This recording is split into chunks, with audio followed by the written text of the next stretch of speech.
evening, everybody. My name is Ellen Fishburne. I'm the chair of the Communication and Church Support of San Fernando. So, as part of our series, Can't Hide Behind Not Being Controversial, we're blessed to have Reverend John Fanestil. Said it wrong again. All right, John, I'm going to call you John, who is the executive director of VIA International and an ordained elder in the United Methodist Church. Tonight, he will be presenting Accompaniment, the church's mission with migrant people of God. John? Thank you, Ellen. Thanks, everybody. Good evening and welcome. Nice to see some old friends and new. Thank you for being here and glad to be with you. I'll like to just give you a little sketch of what I hope to accomplish with you tonight, and then I'll say a prayer and we can get started. But what Wendy asked me to do when she approached me about this was to kind of do a little bit of theological or biblical framing of the work that many of you I know are deeply engaged in. And over the many years that I've been doing this kind of work, especially here in the San Diego area, I've come to most often describe my work as, or the peoples that I work with in this area as talking by using three categories: immigrants, refugees, and borderlands people. In Spanish, the word is fronterizo. We don't really have a good translation for that in English. But over the years, I've found that a helpful framing because each of these three populations have very different characteristics, very different dynamics. Many of those dynamics are driven by U.S. policy. The U.S. federal government treats these three populations very differently. In fact, each is engaged with different agencies of the U.S. federal government. And then each has naturally their own histories and dynamics and flows, migratory flows, if you will. So what I wanted to do was just think broadly about this, the migrant people of God, but with a particular emphasis on the kinds of populations that we here in Southern California encounter. And for my purposes, that way of thinking about it, immigrants, refugees, and borderlands peoples is a useful framing. I hope that might be helpful to you. And I could say more about that particular framing and my experience of why that way of talking about it can be very useful in speaking with people. But today's topic in particular, what I have in mind to do is really share with you some thinking that I've been doing about this actually for quite some time, specifically around the mission of the church, in that the fancy word being ecclesiology. What is the mission of the church? What is the nature of the church in this changing time in which we are all living?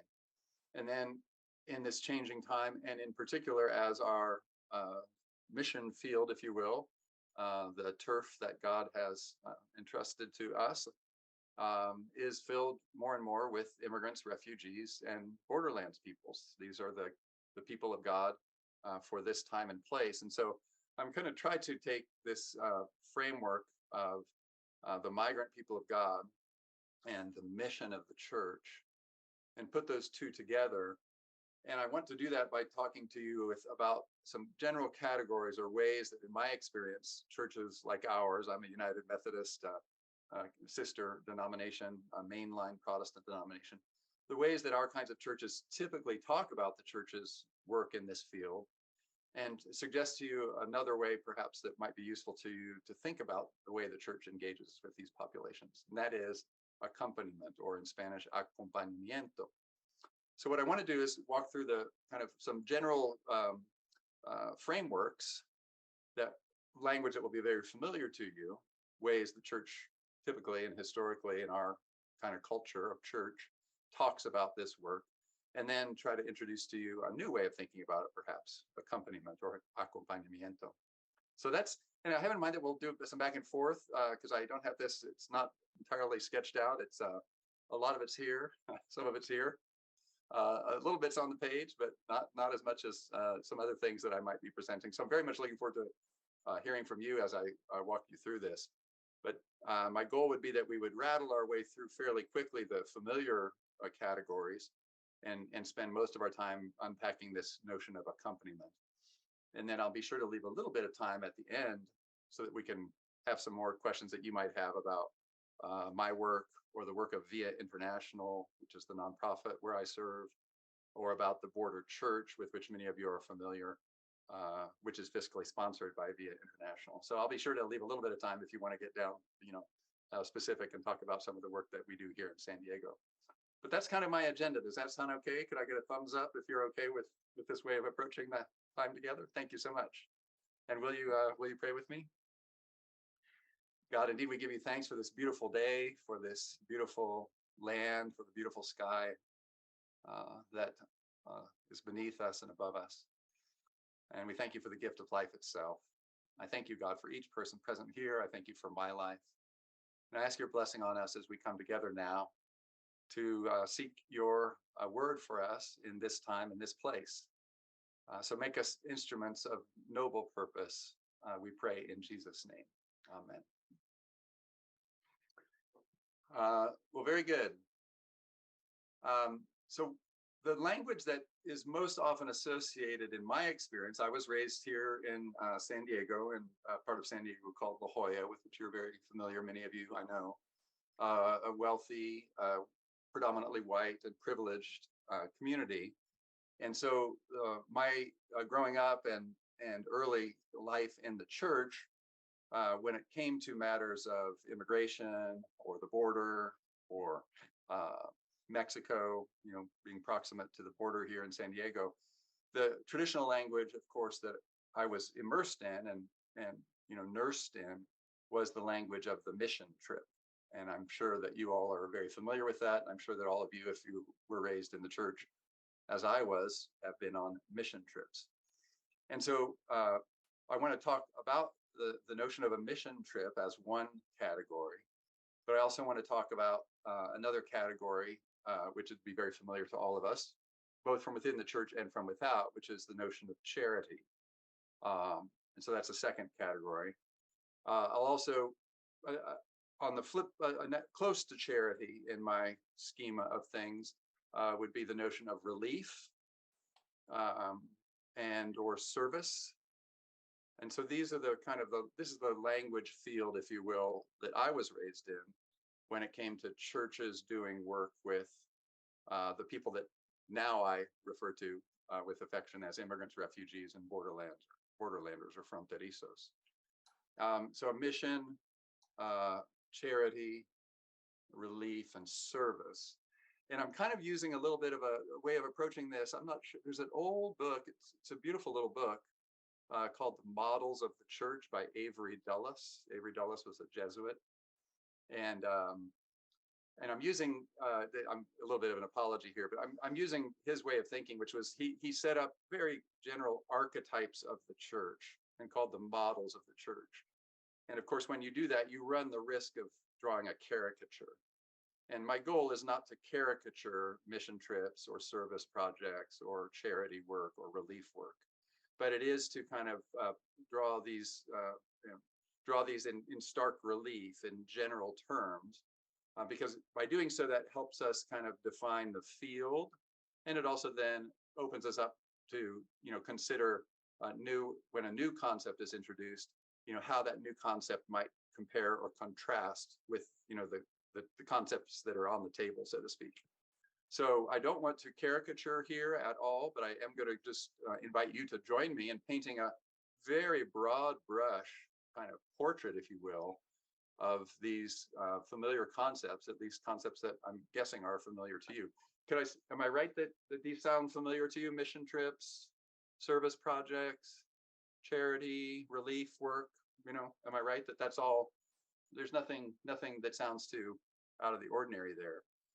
Let's kind of poke around in these a little bit, and throughout in this conversation, I'd like to encourage us to root these as best we can in our knowledge of the Bible and in some Christian language or Christian theology, if it comes to us.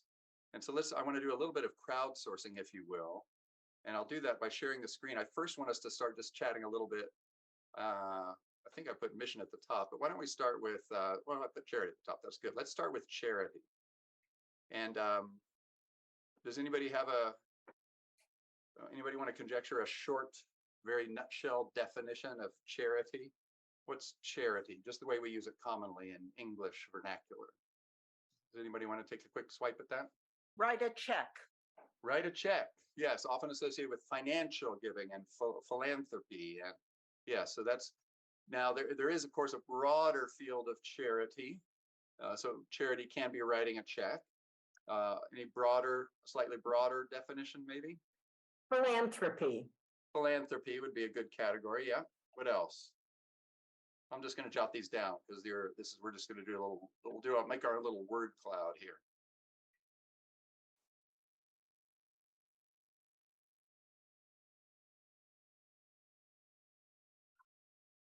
Does anybody know the origins of that word, the etymology of the word charity? Anybody want to guess as to what language? Does that come down to us in English from Latin or Greek? Anybody want to guess? From the Greek charis, gift. You know, interestingly, I think my understanding is it's more even directly related to the Latin charity, caritas, caritas. But which is love. Which is love. That's right. Which is love. Now you're right though. The Greek charis can have a lot of the same resonance. Yeah. But the Latin word caritas is in fact the word that in the early translations of the Bible is translated into love. Right. Like in 1 Corinthians 13, right? So that if you even go to the King James Bible, you know, we're so familiar with 1 Corinthians 13, right? The love chapter. Right. But in the King James Version, that was the charity chapter. And so the King James Version took the English word charity, translated that as for the Greek. And the Greek word love there that is translated as caritas or charity. Do you know what the Greek word is? That one is agape. And you're familiar, I'm sure, with that kind of the notion that in Greek, there are these several different kinds of love. There's, brotherly love, philios, there's erotic love, eros, and then there's agape, which is the kind of the self-giving or the self-sacrificing love. So while it often in our popular use of English has a kind of a shallow definition like this, there really is a deeper resonance here in the biblical tradition. And it has to do with this notion of caritas or charity.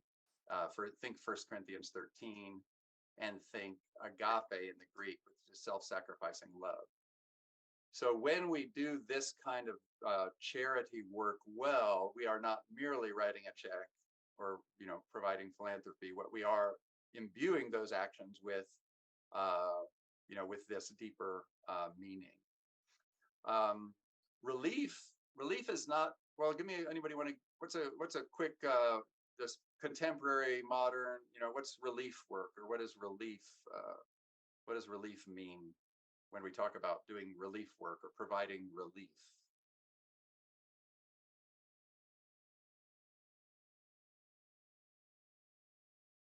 Anybody have Surfing after a disaster. It's very strongly associated with disaster work, isn't it? Yeah.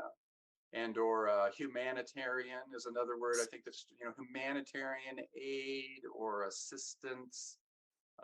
And yes, disaster relief is very common. So I'm going to put, I'll send this to you all afterward. You'll have your little, but humanitarian assistance, disaster relief, right? Or in the aftermath of disaster. Natural disaster or other kinds of disaster, right? Any other kind of contemporary associations here with this word? Well, it seems to me that it means more immediate reaction as opposed to development. You hear about relief and development. Thank you very much. That's excellent. I think that's right, that it is an immediate, short-term, very kind of, a crisis almost implies a kind of a crisis response and very reactive.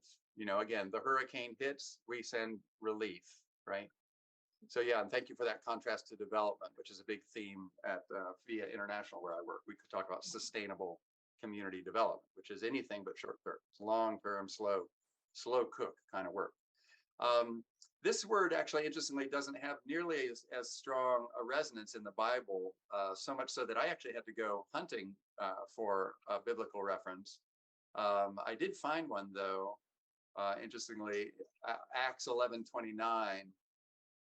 Then the disciples, every man according to his ability, determined to send relief unto the brethren which dwelt in Judea. Acts 11:29 is a that word is not very deeply rooted in the biblical languages. It's really a kind of a sometimes translation of the word we're going to get to next, which is service. So, which has a very, very deep biblical roots.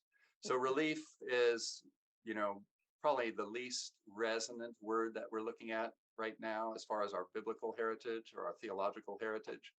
But if you do want to kind of, you would look up Acts 11:29 if you want to see an instance of it being used in the New Testament. Service is, of course, a word with very deep roots in the Bible. But before we get to that, let's talk about the contemporary expressions. How do we use service in our just common English vernacular? What's service? Rolling up our sleeves. Yeah, right. Get to work and has a physical, I like that phrase very much because it does connote a physical, you're doing something physical, right? You're doing service. Hands on. Helping, Hands on, right? Yeah. helping, yeah. Yeah. So it is, all of those are really excellent, I think. And we're very familiar with service projects, and many of us certainly have participated, rolling up our sleeves, hands on, helping. It really is doing, do. It's getting, you don't just sit there, you do something, right? And you serve it, now this has very deep biblical roots. Can you think of some of the very powerful,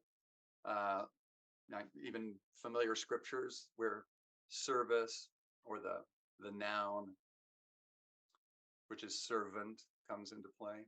Can you think of a good biblical reference for servant?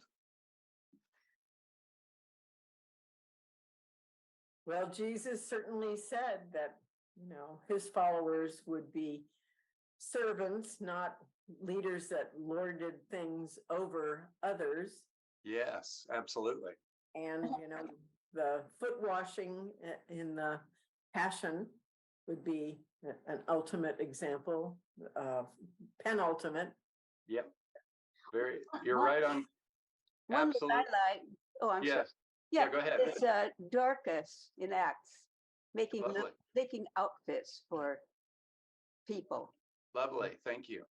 Yeah, I found this one, and this I think is your conjuring this, Lord, but he that is greatest among you shall be your servant. That's Jesus speaking to the disciples, right? Right. But I thank you for that. Dorcas in Acts is a great example. Mhm. And in fact, that word, the Greek word there, does anybody know it? Where? For servant or Oh, service yeah. Uh-huh.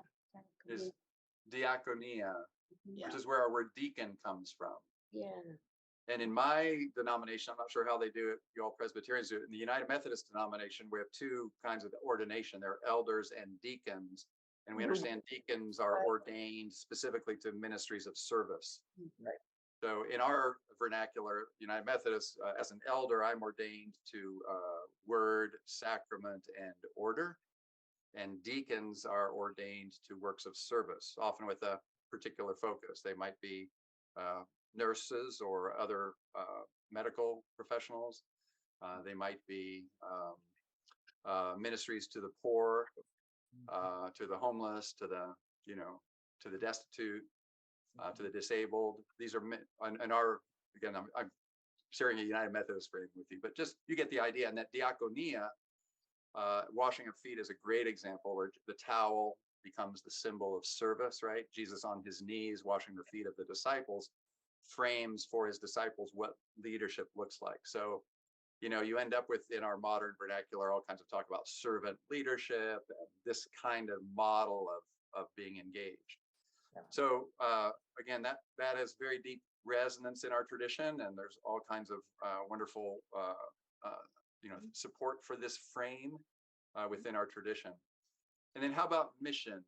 I should have mentioned though, it's funny when I did my little just Wikipedia or Google searching on service. Mostly I chuckled. The first one that came up was community service, often in response for having committed a crime. Or military service under, which is so a lot of different, connotations, that servant and servanthood does have deep biblical roots. Now, how about mission? Let's set aside what we have all kinds of churchy stuff to bring to this, but just what's mission as English speakers use it? What's mission in the vernacular of our day?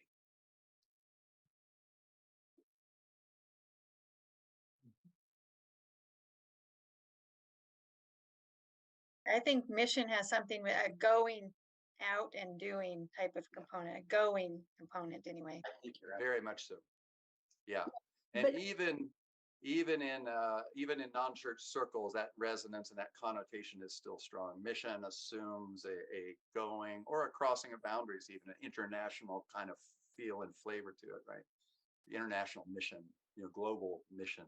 In secular terms, it means a purpose, a goal. You're Right. right. And that's probably the most common in our contemporary language is that, what's the mission of your organization? That could be asked of any organization, whether it's church-based or not. Right. And so this mission has this powerful resonance. I didn't jot that down, but let me do that because I want to give you all a complete little whiteboard at the end of so yeah, this kind of going out and doing, or going and doing, and something about essential purpose, right? Or focus, the aim of what we're doing. And then I can't remember if you use this, but that's if Wendy said sending out, but sending is really deeply rooted in this concept, because I'm jumping ahead now. The Greek word for this, do you know what the Greek word here is?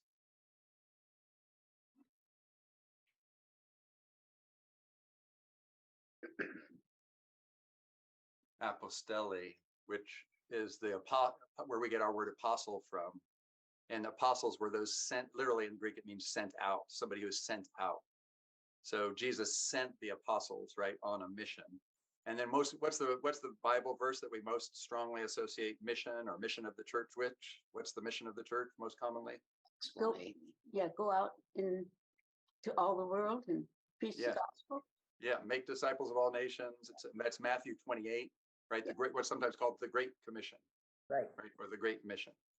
Yeah. So that really has a very clear resonance in our tradition, and hence and in more evangelical churches, of course, that's strongly associated with an evangelical purpose, or seeking to convert the unconverted.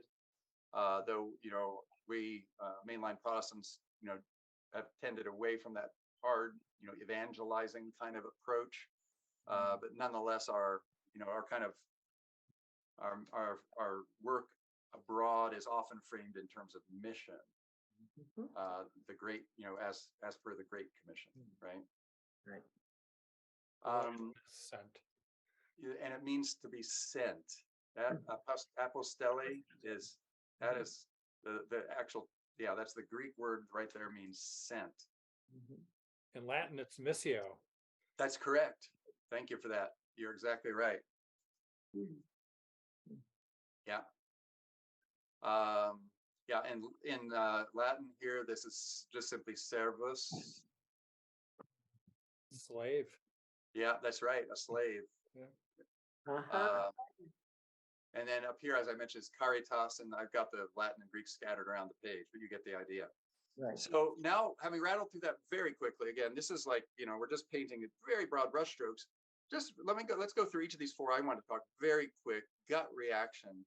What's an upside and a downside to each of these frames? If we say, okay, this is what the church does. What's the upside to it, and what's the downside to it? Let's take the first one, which was charity. What's the upside to thinking of our work as the church? What's the upside to thinking of our work as charity?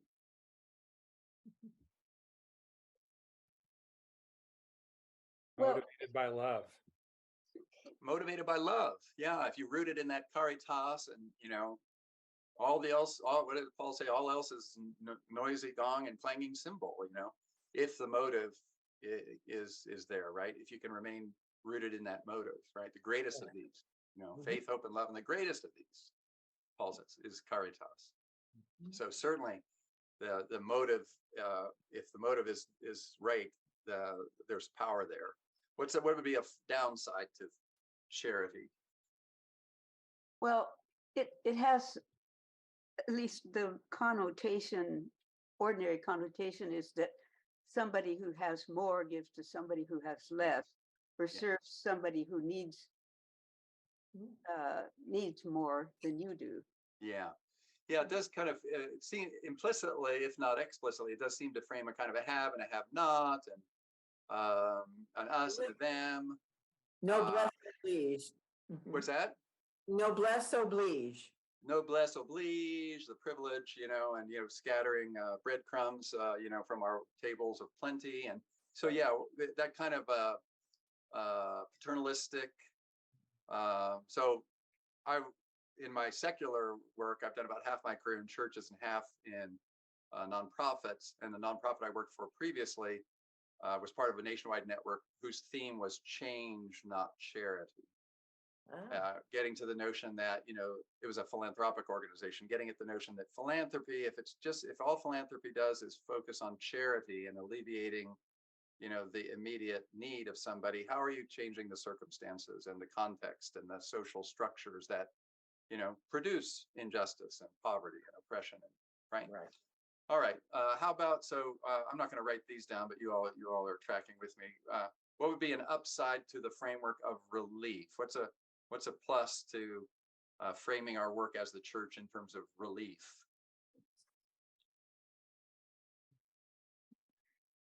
It does make a difference. When somebody's hungry, it's not bad for them to have food. This is not, not rocket science.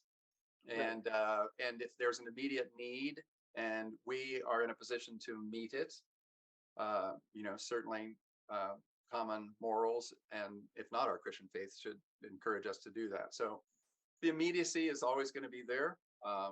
There's never a shortage of immediate need in the world. And meeting that need is certainly out, and it responds so much. In my mind, it does resonate with so much of Jesus's kind of. I don't know that I would characterize Jesus as impulsive, but certainly many of people who watched Jesus thought he was that. The woman cries from the side of the road, and Jesus stops and attends to her. Right? Or the blind man, the beggar, et cetera, et cetera. So certainly there's biblical and warrant in our tradition for relief and meeting immediate need. What's the downside to thinking of our fundamental work as the church in terms of relief? No system change. No systems change, again, very much like the charity. It's kind of it's a Band-Aid. Can be reduced to just a Band-Aid, and the next day, if the person's right back without food, you've extended in some ways you could argue you'd have extended the period of suffering, rather than seeking a deeper remedy. What else about relief might be a downside? We I swoop think in and we leave. Yeah, you sweep in, you sweep out, you're there, you're not, is there any constancy or relationship to this, or is it just, fly in, fly out, helicopter in, helicopter out? And then one of you, I think in the brainstorming earlier, used the word reactive, which I think is also a very apt critique of the relief model.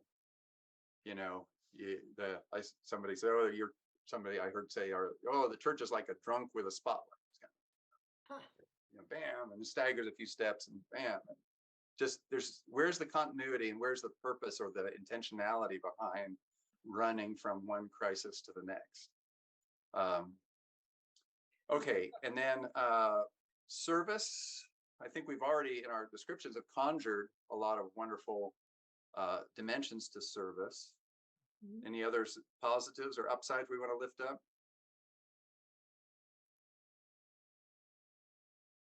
Well, you know, Yes.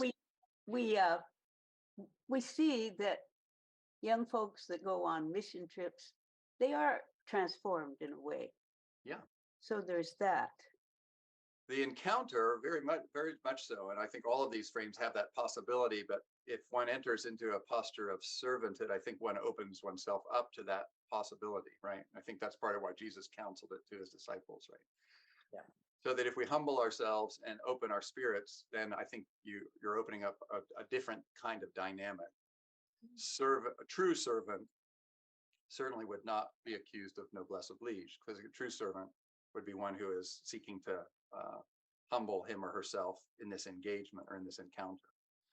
So servanthood opens up a lot of wonderful possibilities in my mind, and is a favorite of mine historically in terms of thinking of this work. And very much part of my own calling was a sense of desiring to be of service, right, and to be a servant.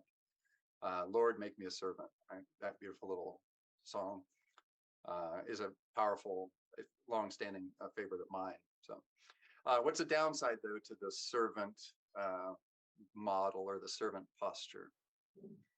It may not be mutual, There you go. because it still has that top down or Yep. even bottom up. But it doesn't encourage mutuality and, long-term relationship, maybe. Yeah. And thank you. You're jumping right ahead to my rationale for accompaniment and accompanymiento. So, but exactly right in my view that servant still describes the experience of the one doing. Yes. The servant is the doer in this relationship. Yeah. So somebody is somebody is a servant and the other one gets servanted, Mhm. or served. But you know what I mean? So Yeah. that kind of that risk of retaining the position of authority and the position of initiative is still there. It's hard when for those of us who've been raised with some even a modest degree of privilege. It's hard for us to get out of that, and servanthood can become just another vehicle for expressing some of the lesser, the less noble qualities of the other models, charity or relief. Okay, mission. What's an upside to mission?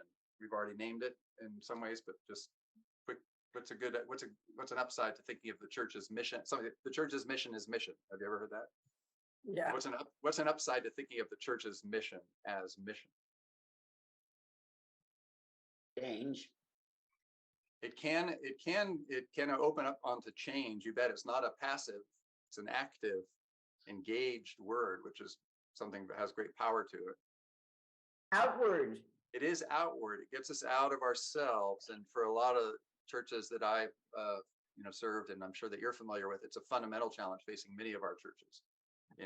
They're getting outside of the walls and outside of ourselves and engaged with the community. So that outward sending is that sending dynamic, I think is really important for a lot of churches.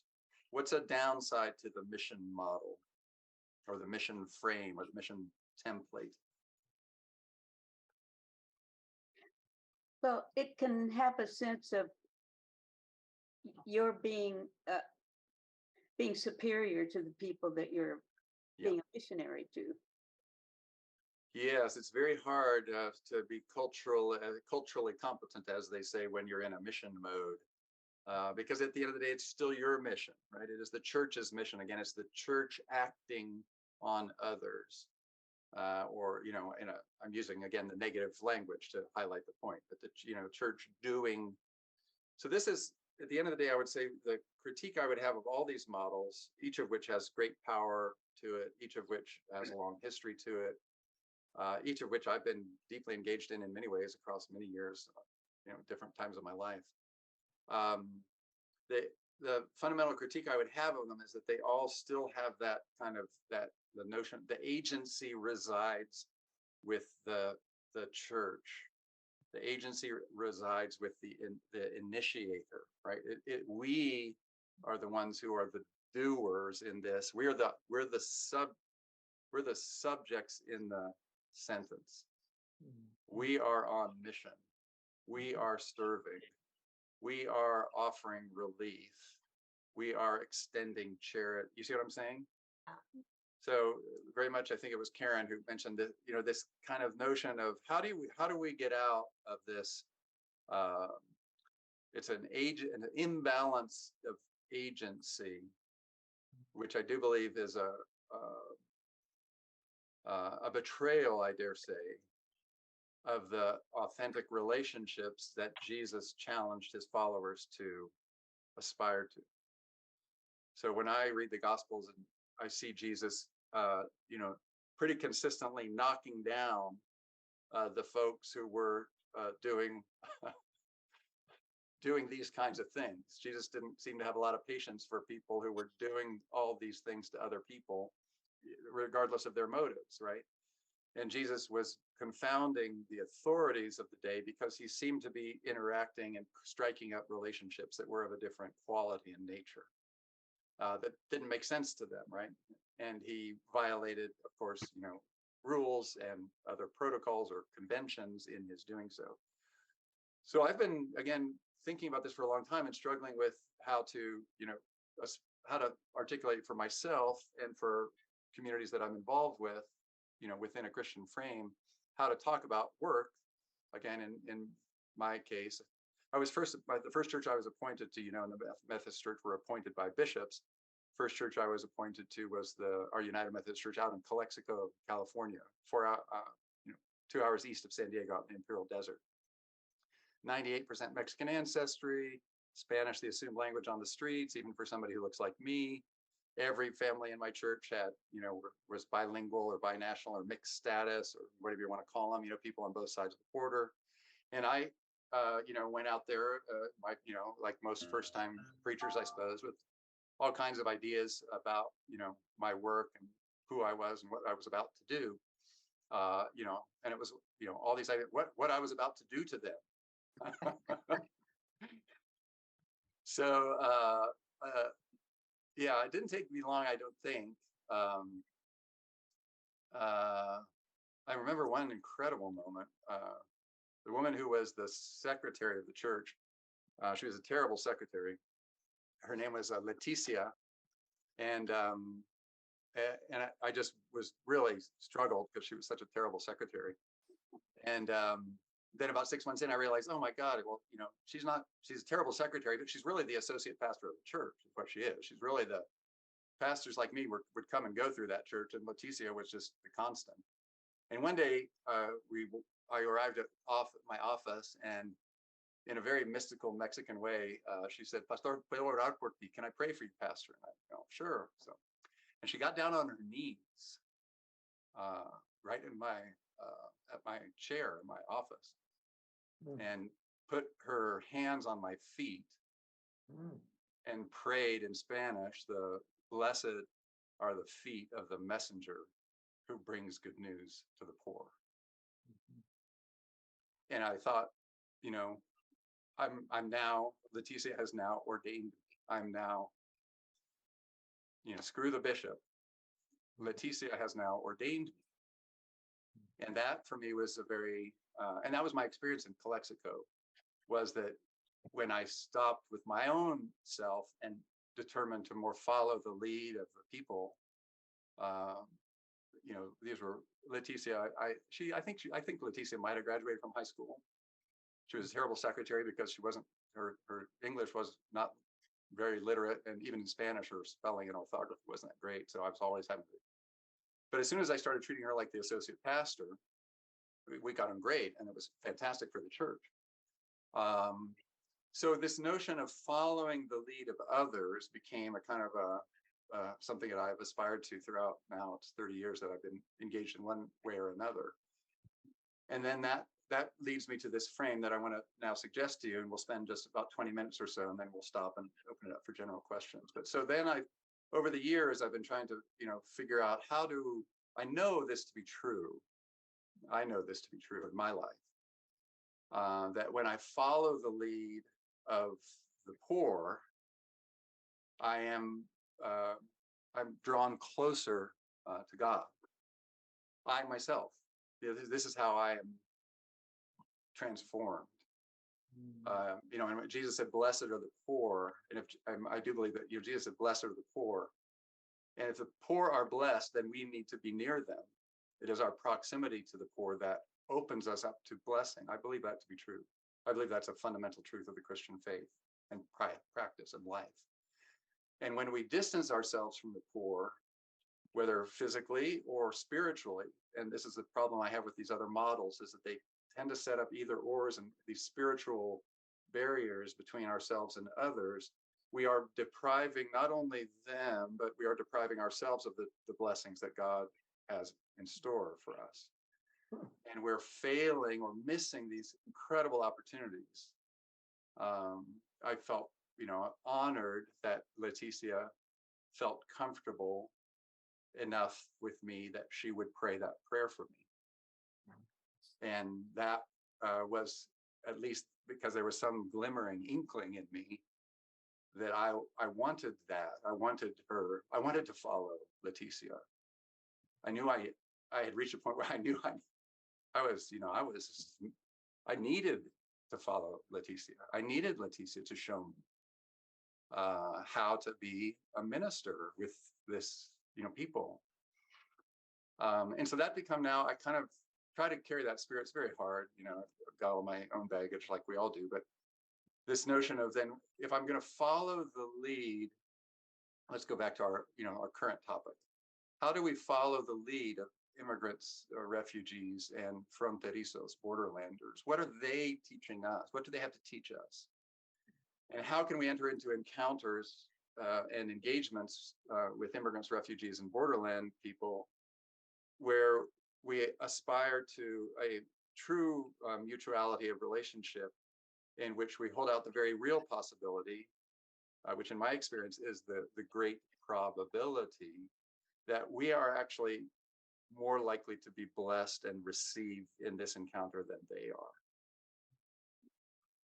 And sometimes that requires of us less. So sometimes I tell groups when they come to the border, you know, church groups, they get very busy all the time. I say, well, just stop. Just don't do something. Sit there, for God's sake. You know, just stop doing things and sit there, please. And now, when I say that, I'm kind of joking and kind of playing on that wordplay, but I'm also trying to encourage people to approach these encounters in a very different way. And when we do that, I think what it opens up the possibility of is, and it's hard with language and culture and these, you know, to have these kinds of encounters, you need some translation if you don't have the language of the, you know, population up and running. You need cultural brokers and or interpreters or people who can help, you know, because it's tricky, you know, to establish these kinds of relationships. They don't necessarily come naturally or easily. I did one of my earliest childhood memories. We did a mission trip from my home church in La Jolla to the dump in Tijuana, which is a very famous mission site in Tijuana, where all kinds of churches are common. I had learned just enough Spanish. I think I was a middle schooler by that time, and I wanted to try my Spanish. I went over to a little boy and tried to play with the little boy, and he really didn't want to have anything to do with me. And I was kind of trying out my Spanish. I said, "¿Qué te está molestando? What's bothering you?" And he said, Tú me estás molestando. You're bothering me. And I'll never forget that, right? So it's not, I'm not saying this is easy, and it doesn't naturally, it can't be expected or programmed or engineered. It has to be kind of experienced. But when the opportunity arises, and when somebody will, from a position of apparent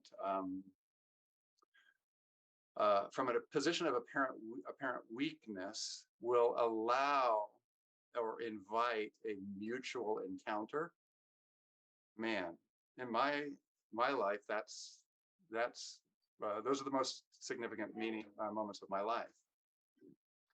And so what we have to do, I think, is more or less put ourselves in that position to hold out that possibility without attempting to engineer it or design it or, you know, program it. You know, on the third day of our mission trip, we will all be transformed. You know, good luck with that. But how across, multiple days can we open ourselves to these kinds of possibilities and to these kinds of encounters? And I will say that what I would want to do sometime in sketching this out, I will try to write all this up someday, but to say, each of these models of the church or models of mission presumes certain outcomes, right? And you end up designing the experience then around the outcomes, right? The outcome is to build a house, so you buy hammers and nails, and you do, you get the design. It's the outcome that shapes the entire experience, right? If it is to, evangelize, well, you get your Bibles and you get your Sunday school curriculum, and you get the translations and the translators, and you go and teach Sunday school for the. So I would challenge us all as we think about this work to ask ourselves, what is our end point here? What do we hope for as the hope for outcome? And what I've always wanted to do, I've never done it exactly, but is to find a church who would say, the sum total of our goal for this experience, this encounter we're going to have with immigrants, the sum total is to see how many times we can break bread together. That will be the measure of success, is how many times our people sit and break bread and eat together with the people we are visiting. And I think if you, for instance, if you were to plant that as an outcome, think how many different strategies you might approach, right? In addition to that would be, how many times would we be able to break bread together where the meal would be their meal and not ours, where we would eat their daily bread, right? And, to eat, as many of you have done, I'm sure, but, to eat a typical daily meal with a migrant is an incredible experience, because it casts, without needing a word to be said, it casts our wealth and our privilege and our comfort in just stark relief. So those are that's just one instance of this kind of, so that's where I get accompanyment or accompaniment. And so here's my brief, initial swipe at the model of the church, or the model of the church's mission as accompaniment. That word is Latin rooted, acompañar, and in Spanish it's much more resonant. Acompañamiento, acompañar is to accompany, and it has within it the Latin of breaking bread. And it's actually it can be in Latin, it can be fractura, to break, and the com is kind of a little bit kind of with. So there's a kind of a with bread component to acompañamiento, but it's the actual Latin. I'll put it up on our whiteboard just so you have this as well. I kind of lost track of the whiteboard, but so with acompañamiento, the Latin is con fractus panis, is to break bread with. And so if accompaniment or acompañamiento becomes our mission, at least there's going to be upsides and downsides to it as well, but at least in principle, it gets at what you all rightly identified as some of the weaknesses of, it gets at a certain, or at least opens the possibility, let me emphasize that, possibilities, no guarantees in any of this, but possibilities of, mutuality, right? And a kind of, en español es solidaridad o fraternidad o hermandad, the siblinghood, right? The siblinghood of it all. How do we really acknowledge the truth? We all proclaim it to be true. We are brothers and sisters, right? In one human family, we're children of God. We're brothers and sisters in Christ. We acknowledge that, spoken word. What does that actually look like? How do you eat how do I eat with my brother when he comes to town? How do I eat with my sisters when they come to town? We go to fine restaurants. You know, we have nice food and drink. Sometimes we're overlooking the ocean in La Jolla. Am I, you know, able to secure an outcome like that with migrants and immigrants, refugees, and borderlanders? What would that take if I took that seriously? Or by contrast, you know, if I eat a humble meal served from a migrant kitchen in Tijuana, you know, what does that mean for my, you know, daily meal strategy? You know, does that shape it at all, or is that these are just one-offs, sort of outliers to the rest of my? So these are challenging questions, right? And I'm, you know, I'm feeling the challenge myself. I'm hoping you're seeing it because you know, these are, I'm not, by no means am I lifting myself up here as an exemplar in all this, but I'm pointing to the kinds of challenges that these encounters can present to, again, I'm presuming a degree of privilege in the room. So acompañamiento, to break bread with, in my mind, has deep roots in the Bible. You know, bread is a powerful symbol throughout the Bible. There's one story in particular from our New Testament. Can you think which one I'm thinking of that's so powerfully about breaking bread with? There are many. Of course, there's the Last Supper. But you know which one I'm thinking of for the mission of the church? The Sea of Galilee. Sea of Galilee works. That's not one I had in mind, but there are many. That's a good one too. Emmaus. Emmaus is what I'm thinking about. Yeah, you know, we won't read it because we don't need to take a lot of time with it because you all know the story so well, but you can go read it, Luke 24, right? What happened to the disciples, right? As is a resurrection story. What happens to them when they're on their road to Emmaus? Do you remember? Who can tell us the story? So a stranger comes along and walks alongside them. And what does that stranger do? He tells them stories and, you know, and then at the end of the day, what does he do? He takes bread, blesses it, breaks it, and gives it. Right? And they recognize him. And they don't recognize him in the moment. Isn't that interesting? You know, afterwards they say, you know, Oh, there's kind of that after effect. It's kind of it's after the, you know, so this kind of notion that the encounter was in the, you know, and this is, you know, I know there are a couple of pastors in the room, and so we're taught in the Methodist Church that when you consecrate elements, this is they call it the fourfold act: take, bless, break, give. Take the bread, bless the bread, break the bread, give the bread, right? But that's also a model for a meal, of course, which as it was on the road to Emmaus, right? You take, you bless, you break, and then you give. And the give is this reciprocal, you know, this mutual giving, the sharing, the passing of the plate around the table. And the passing of the common plate around the table. I will eat what you will eat at this meal. I will eat what you will serve at this meal. And I will trust that in this, you know, in this act of accompanyamiento, Christ himself will be with us. This will be we may not recognize it in the moment, but Christ will be there in those acts. That's where Christ appears.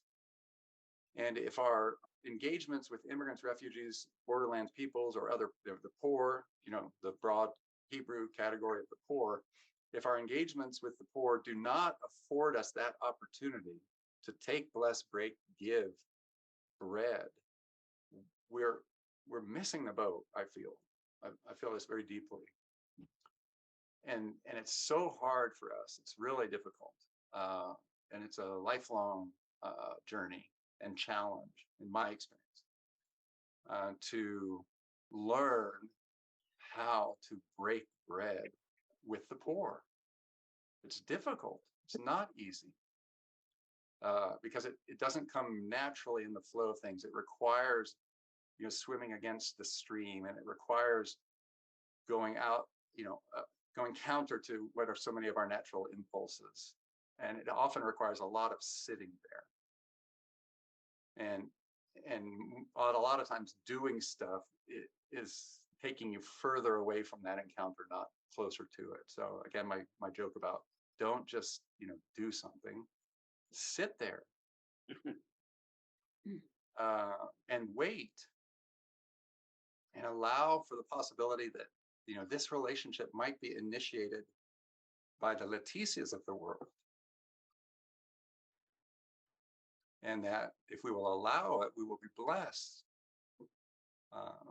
So that's kind of the dream I have for the church in our time, especially, and then in the context of our current context.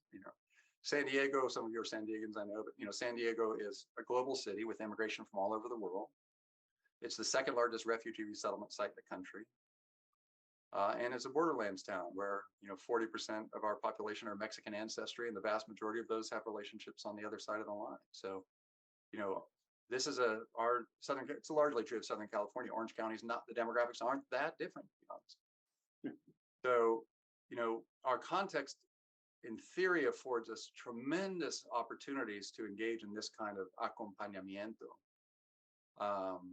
But it does require new ways of approaching the work of the church and even conceiving of our mission of the church. And certainly I would argue, encourages us to experiment and think differently about our mission trips and service projects and relief efforts and charity work, right? All of which, I hope I was clear, none of which I intend to disparage or belittle or caricature, but all of which I would challenge us to seek to go beyond and to hold ourselves, very cautious of allowing those strategies to become barriers within us and in the relationships, that we're engaged in. So